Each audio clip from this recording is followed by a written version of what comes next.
I moved to the Detroit area because my father had cancer, and I lived in the Maryland, D.C. area for about 11 years, and I, had a wonderful career in retail, 23 years as a matter of fact, and I had moved from a stocks person to a district sales manager. But somehow when I got here and my father had his cancer experience, and I was there to support him, but then things fell apart.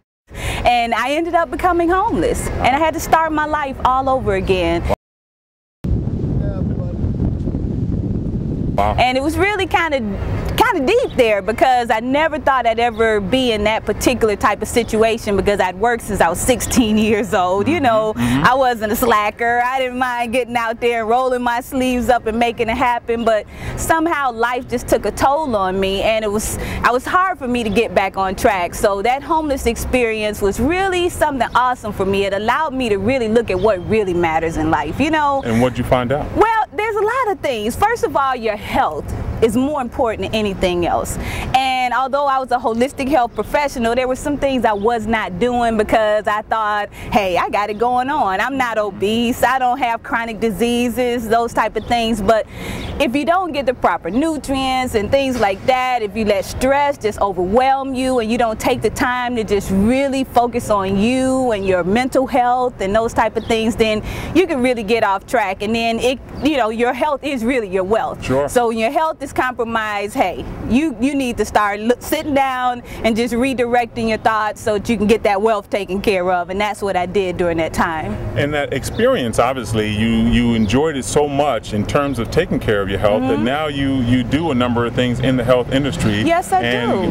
Massage therapist? Is that correct? Okay. Yes. Tell us a little bit about that. Yes, I went back to school to Irene's Massology Institute right here in Southfield, Michigan, and that was a wonderful experience. I learned so much about my body, anatomy, physiology, pathology, aromatherapy, all types of different therapies, alternative, complementary medicine therapies, and that was a wonderful experience, and that kind of catapulted things. And then I decided, hey, that's not enough. I don't want to just touch people with my hands. I want to touch people's hearts, because that's where you make a huge difference in the lives of other people. And so I went back to school again. I went to WC3, and I decided, hey, I'm going to be a self-improvement teacher. And I was looking at Detroit as a city, my home, and I said, how can I make the biggest impact on people that live right here next to me in my community and still make a living by it? So I said, okay, that's what I'll do. I became a self-improvement teacher, added those two things together, and then just started putting all kinds of other things in my little toolbox that would allow me to support people as they transition, not just from homelessness, but from job or new careers, from working for 30, 40 years and becoming retired.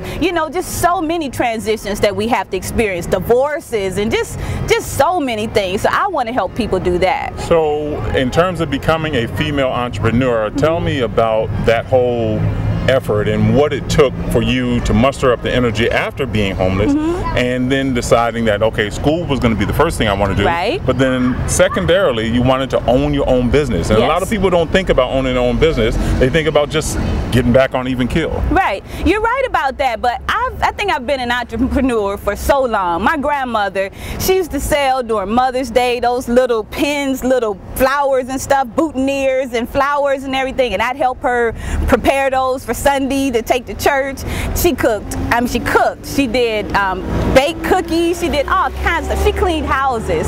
So I did all of those things. As I was growing up, I always had a side hustle, Okay. But when I decided I wanted to be an entrepreneur, I was still a district sales manager when I opened my very first store in a mall in 1995.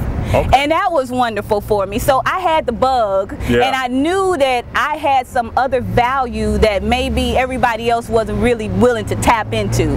So in terms of being a female entrepreneur, tell us what advice you would have for other women. It helps you to manage your household finances when you learn business skills. So I think every woman, I don't care if they're 15 years old and they're just, getting into, moving into teenage years and stuff, they need to learn how to manage money. They need to learn how to take skills that they have that are already inside of them and find a way to monetize them.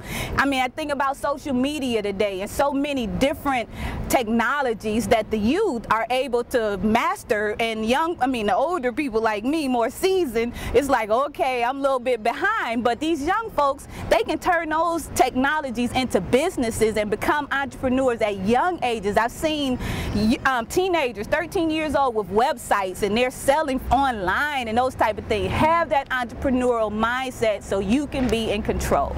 Final thought that you'd like to leave with someone who is on the fence and not real sure on whether or not they want to go and have to handle all of the different struggles that come along with small business ownership. What would you advise them to do? Well, first of all, find a mentor.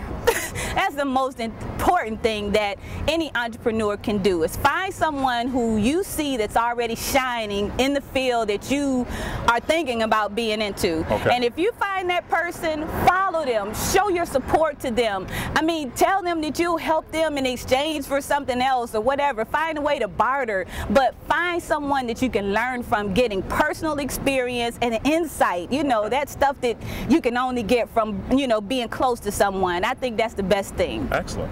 Thank you very much. All right. All right.